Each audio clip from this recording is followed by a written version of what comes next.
So I'm here by Trunicques now, and I am here because I want to find out not only how he generates his signals, because he sells signals as well, but I also want to see the withdrawal history that he has on his own account, and I just also want to see how the robot has been doing on other clients' accounts, because I mean I can always do reviews on my account and see how things are working on my account, but if it's not the same for someone else, then you know, so we just want to see that and just want to verify that.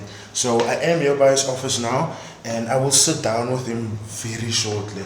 Today we are sitting with Trunicques, and we will be asking him some intricate questions on his day-to-day business dealings. Trunicques, welcome to another episode on our channel. How are you doing today? I'm good, and you? I have no complaints, man. So the reason why I'm here is because I have seen that you also sell signals, and I just wanted to find out, what strategy do you use to generate the signals? Do you have a risk management plan when you enter your trades?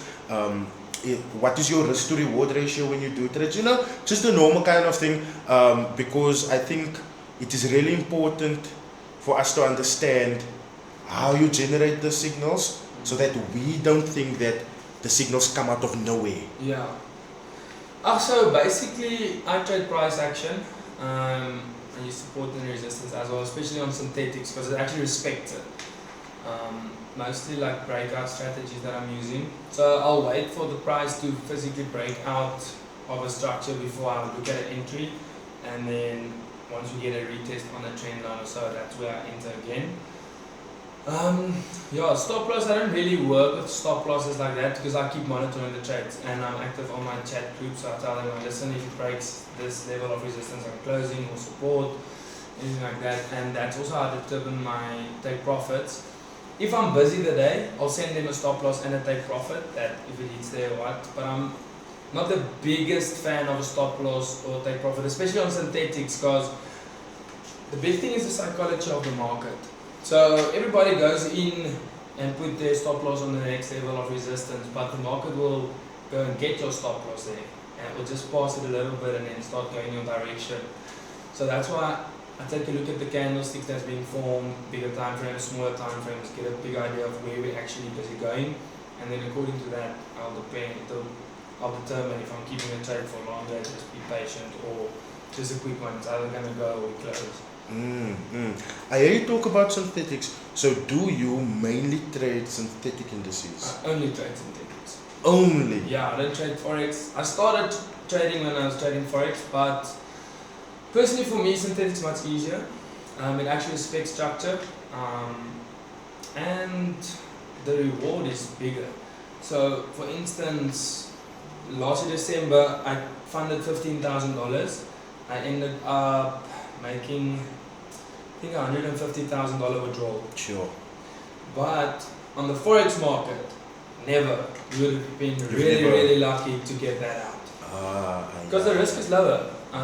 Because synthetics is algorithms that's running. It's not run by money. Synthetics is simply an algorithm, so it's not that hard to figure the algorithm out. Especially doing it every day, the whole day, looking at the market. So you get to know the nature of the market better. How long would you say did it take for you to become profitable using the method that you are trading with now? Using the method that you are using to generate your signals? So it took me about 2.5 years to become profitable in general. The things that I've learned in the beginning is the same things that I'm using now with a different mindset.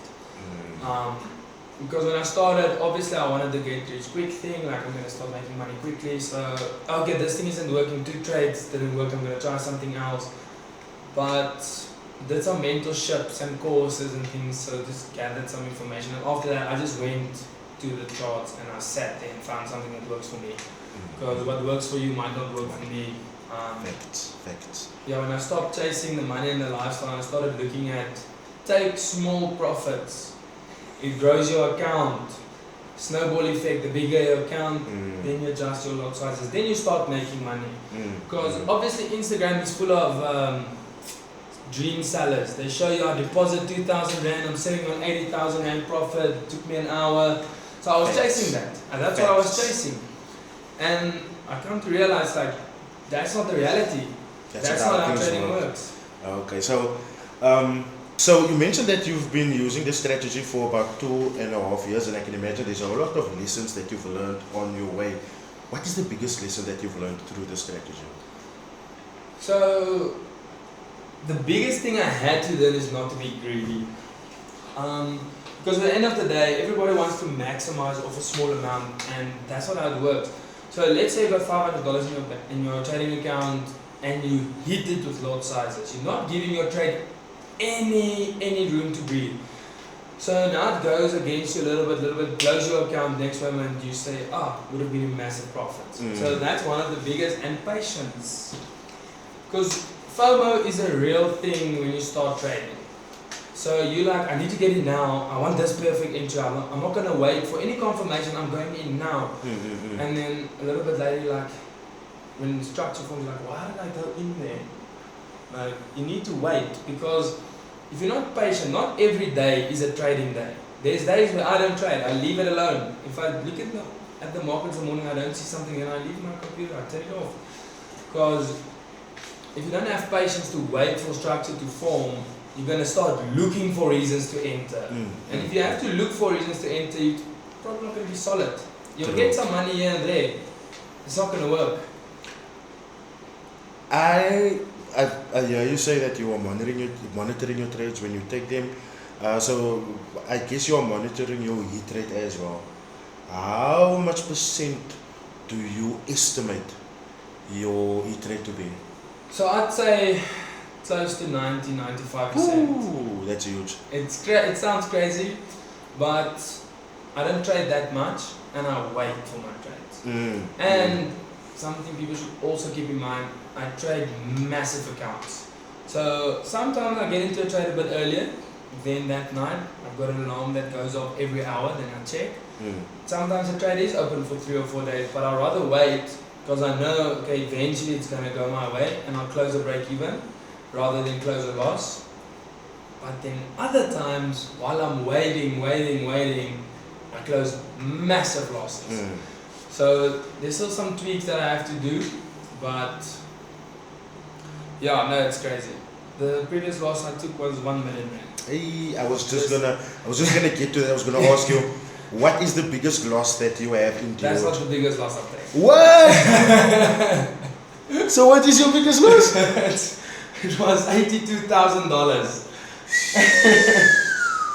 At least I was trading an almost $200,000 account, so there was still money left, but I wanted to close that trade on $15,000 in the minus, and I'm like, no, just wait. So that's a lesson that I'm still learning, and then for people that's getting into trading, learn this now. Cut your losses, because we've got this. You got hope, you're not trading what you're seeing. You're hoping it's gonna turn, and that's a very costly thing to do. Costly risk. It's not worth it. Would you say that you have withdrawn more than you have deposited? Yeah. Can we see your withdrawal record? Yeah, I can. So I'll show you even on MetaTrader 5. So if you go to my history, a deposit of $135,000 and a total withdrawal of $256,000 has been made. Sure. On my account. Yet again, it's usually much more. What happens is I fund, let's say $20,000 at a time. Then I build it up to 80 or 100. So then I make some withdrawals, and then I'll get a bit reckless with the money that's still in the account, because obviously the money that I put in, so let's say I put in 5 Rand, but I've made a withdrawal of 25 Rand, so I know none of my money is at risk here. Then sometimes I end up blowing the account, so then I deposit again. If I actually just stick to it as this is your money here, and not think of, but this is actually risk free because you've already taken out what you put in, then that would have been much different.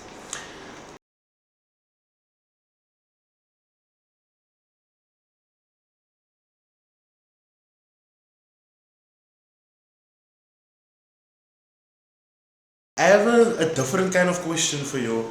I don't think many people are too worried with this question in this instance, but I wanted to ask you, I've seen a video on TikTok where you are clearly showing that you have withdrawn, what was it, 3 million something in December? Yeah.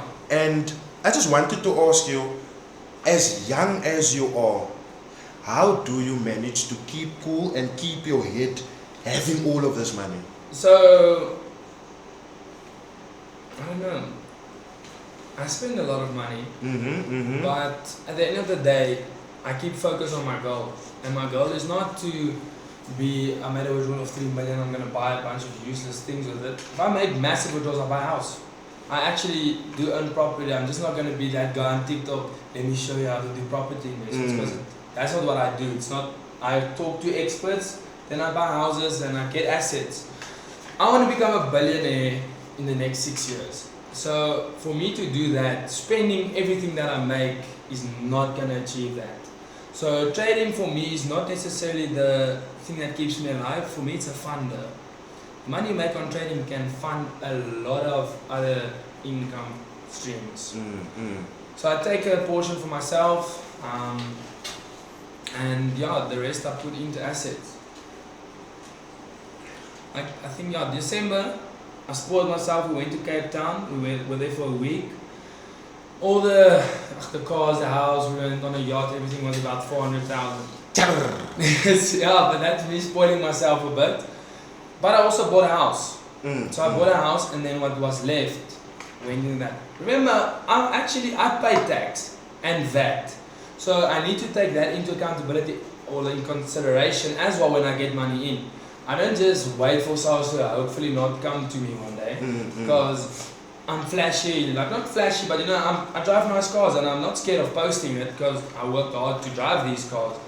So if someone's going to be like, let's do a lifestyle audit on this guy, then I'm going to be like, you can do a lifestyle audit on me. Here's everything. I pay this, I pay that. And VAT is a different thing because I don't charge VAT on trading withdrawals. So it's only money coming in. Because I withdraw into my company because there's a lot of benefits there, less tax, all of that. So that's a lot of things that I have to take into consideration. You mentioned something that is a taboo to a lot of traders, which is tax. Do you have any advice for up-and-coming traders? Because I see that is also a question that is popping up on my YouTube channel where people are asking for advice concerning tax affairs. So I've got an accountant that does all my things for me. I don't know much about it. All I know is if we don't pay it, one day is one day, and rather get into the habit of paying it and putting it aside rather than not paying it at all, because now they don't come to you for 7 or 8 years. 7 or 8 years tax is a lot of money that you're going to have to pay, and they're going to come with a demand. They're going to say you're going to pay it now, you're going to go to jail. So people mustn't look at money coming in as I can spend everything, because SARS is waiting. Yeah, SARS is always just sitting, lurking, waiting for you to slip up so that they can... And they don't care about 20,000 Rand or 50,000 Rand. They're going to wait until you make it big time, and then they're going to come and say, okay, but I'm coming for everything. Why have you not paid anything? Yo, I'm glad that you at least have your tax affairs in order, because there's a lot of people that they're not clued up with that. Another video that I saw of yours on TikTok as well was the one where someone tried commenting negative things about your G-Wagon, and you ended up admitting to paying monthly installments on your car. Do you have a reason why you are paying monthly installments instead of buying it cash outright? Yeah, so for me it's very pointless to spend 4.3 million Rand on a car once off, because that money is depreciating. That car is not gaining any value, and I'm driving that thing, so it's getting mileage, so I'm going to be losing a lot of money. And the things that I can do with 4.3 million Rand can generate me a monthly premium. So then I have the money is not gone, it's generating more money. The money that it's generating monthly is paying a percentage of the installment of the car. So then I still have the money and the car and an asset. That's the thing, like everybody looks at me, I'm this young kid trading. I do research about things before I just get into it. And obviously the car is there for marketing as well. So that's a fact. Like I put my logo on there, like people must know, okay, these people are doing good things. I know I'm not gonna go and buy a trading course from someone that doesn't have anything, because obviously the lifestyle is not just to show. I want to see that what you're doing is working for you.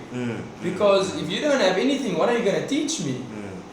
That is nogal facts. That is one way to kind of look at things, because generally when people, especially in South Africa, when people start making money, they do start spending it, and it's like visible. You can clearly see that, oh, but here is a lifestyle change that took place. In the next 3 to 5 years, where do you see Forex Royals? Well, let me compare. I want to see it the same way as people see Checker 6060. Everybody knows about it and everybody sees it everywhere they go. I want to become like play.co.za, just everywhere. Because obviously I know what puts me at rest is I'm busy with something legit. I'm not here doing this or that. Like, just to look at the withdrawal history, like that's paid out. This is from 8 December. So I know I don't need to sell bots or anything, and this is all in USD. So this comes up to, I actually did the math now, it's 3.26 million rand, and it's been paid out in the past 2 months. Sure. So that's why I'm chilled and I want to grow this company, because I know I'm actually helping people. I'm not there for my personal gain. I do make money off of it. It's a business, but I'll be okay without it. So that's why I'm putting effort into it, because I know this is not the only thing I have. So I see it going massive. There's a lot of big things in the pipeline now, next month or two. I think we're really going to grow into a massive community. I'm really excited for that. The industry really needs that. Before we go, I wanted to ask you this thing. Do you, as a successful trader, do you have any advice for the newer up-and-coming traders that is looking to start a career in Forex trading, whether it be mentorship, signals, or even just a trader focusing on Forex trading themselves and not doing any other services? But what is the advice that you would give them? So if you want to start a journey on your own, you need to know it's not going to be an easy journey. Trading is not easy. It's easy now after 4 years. It's the hardest way to make easy money. So there's going to be times that you want to give up. Don't give up. It is worth it. I left Forex 3 times. Sure. I stepped away. I'm like, I'm wasting my time. I'm putting all my energy, all my effort, all my money into something that's not working out for me. But I had a job, so I went back to the job. I'm like, okay, when I get home, I'm in front of my computer. This is not going to be my life. And forget about money. Chase consistency. Because with consistent profits, you'll make money. But going for that Instagram screenshot of deposited 5 grand, I'm sitting with 250,000 up, you're going to be disappointed every time. That's not a reality. People don't understand the meaning of a demo account. Like, I can put 5,000, if it blows, I put another 5,000, it's demo account. And then once I make it, I screenshot it. So back to the point regarding that is, don't compare yourself to other traders, because that's what I did. I made a mistake of like, yeah, but these people are making so much money, what's wrong with me? But yet again, I've been doing it for 4 months, they've been doing it for 8 years. How can I compare myself with someone that's been doing it for so long? And patience, that's the thing. And lastly, a demo account is your friend while you're learning. That is some valuable advice there. Yeah. On the demo account, because people tend to overlook demo account, They do. but most of the learning process actually takes place there. Because I see it as, and maybe because you trade for real, so maybe you can just also relate because I mean, all of us started somewhere, Yeah. and what the newbies will experience, you have experienced already, you have grown from it, which is just why I wanted to get your advice on it. But thank you so much for explaining how you generate your signals. I know it's really tough inviting someone from the outside to come in to look at account histories and to take a look at withdrawal histories. But as you know, part of my job is verifying that what you guys saying, is it true or not, and I have to take that information just as it is to the public. So thank you so much, Trunicques, for taking the time and showing us not only your account history but also your withdrawal history, because that really opens up the perspective to what you are doing, and it pushes the conversation further than just, oh, he's selling bots. Yeah. Because I mean, for December, there's no way you could have sold 3 million rands worth of bots. Never in my life have I done that in 1 month. You, I bet for December you maybe couldn't even have done that 400k which you spent on you. Now you see, that is why I just wanted to have this with you, because when I met you on TikTok, you were so transparent and so open to me, and this is a good example to show the community out there that when you come to people, you can say, oh, but listen, you say your thing is working, let me see your account history, because that will really tell me if it works or not. Let me see your withdrawal history, because that really solidifies the fact that you are making money from it.